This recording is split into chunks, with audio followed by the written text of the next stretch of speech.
African Americans in South Carolina broke for Clinton 86-14. If those margins hold, it would be nearly impossible for Bernie Sanders to win some of the key states come Tuesday. Susan Friccio of the Washington Examiner joins us now. As Shannon noted, Mr. Sanders isn't spinning this. He says decimated. You could call it an old-fashioned whooping down in the South. Does it matter in terms of how badly he lost South Carolina going into Tuesday? Well, I think the numbers matter. First of all, he did win the under 30 crowd.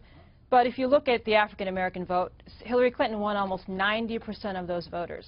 And if that trend continues as we go into the Super Tuesday state, he could end up getting really clobbered, and she could sew this thing up, because almost 40% of those voters are non-white coming up in these next dozen or so states. So it's going to be tough for him to win, and she could rack up enough delegates to be at least 100 ahead of him in the count. And if you do the math, and it's a lot of math because it's almost 3,000 delegates that have to be doled out between now and the nomination, but he would have to win almost 60% of the remaining delegates in order to win the nomination after Super Tuesday if predictions turned out as we say they will, with Hillary winning big on Tuesday. So that doesn't really give him a viable path to the nominations. The question will be after Super Tuesday, what, if any, path does Sanders have going forward? What, if any, path, and also the issue of the Clintons continue to sew up the super delegates. One interesting thing happened this morning. Tulsi Gabbard, the female congresswoman from Hawaii, went on Meet the Press and resigned from the DNC so she could do this. I am resigning from the DNC so that I can support Bernie Sanders for president. I'd like to tell you why. As a veteran and as a soldier, I've seen firsthand the true cost of war. I served in a medical unit during my first deployment, where every single day I saw firsthand the very high human cost of that war. I see it in my friends who now, a decade after we've come home, are still struggling to get out of a black hole. I think it's most important for us, as we look at our choices as to who our next commander-in-chief will be, is to recognize the necessity to have a commander-in-chief who has foresight, who exercises good judgment, who looks beyond the consequences, who looks at the consequences of the actions that they are looking to take before they take those actions. Does this move the needle at all, Susan? Well, look, Sanders has a lot of enthusiastic support. He's still drawing huge crowds.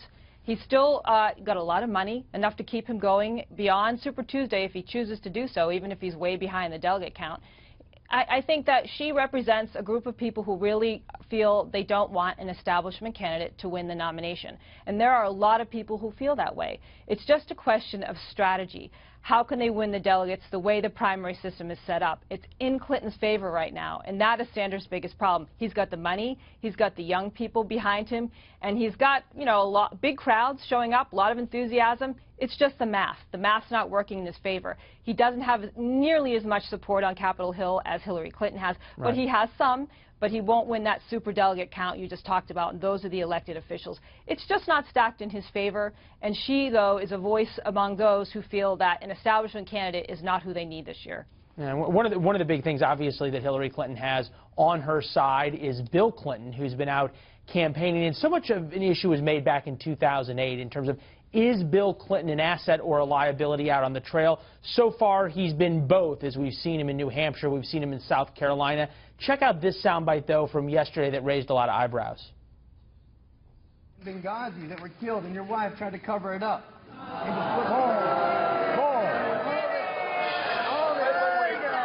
Go ahead. I went over those 4 lives. Those 4 lives, those 4 American lives. If someone lost their grandchild, their son, their brother, as I've talked, yes, I was a Marine. All right, and then Bill Clinton went on to tell him to sit down and shut up so he could answer the question. As we look at it, Susan, how is this going to play out as Bill Clinton sort of ends up speaking to larger and larger audiences? Conceivably, things get even nastier and nastier. Well, Bill Clinton was both a help and a hindrance to Hillary Clinton in 2008. Those of us who followed both of them around on the campaign trail occasionally said things that really offended minority voters to try to help Hillary Clinton in 2008. There were a few occasions when that happened, and I expect we will see things happen along the way like what we saw yesterday. But overall, I feel like he is a help to her, and he is a help to any establishment Democrat. He really helped President Obama sew up a re-election in 2012 by getting on stage at the convention and defending his presidency. And I think he will do the same for Hillary Clinton. He's still, amongst Democrats, a very popular figure. And overall, he's great on the campaign trail. But things like that show you that there are vulnerabilities in the Clinton campaign, of course, having to do with Benghazi and other issues.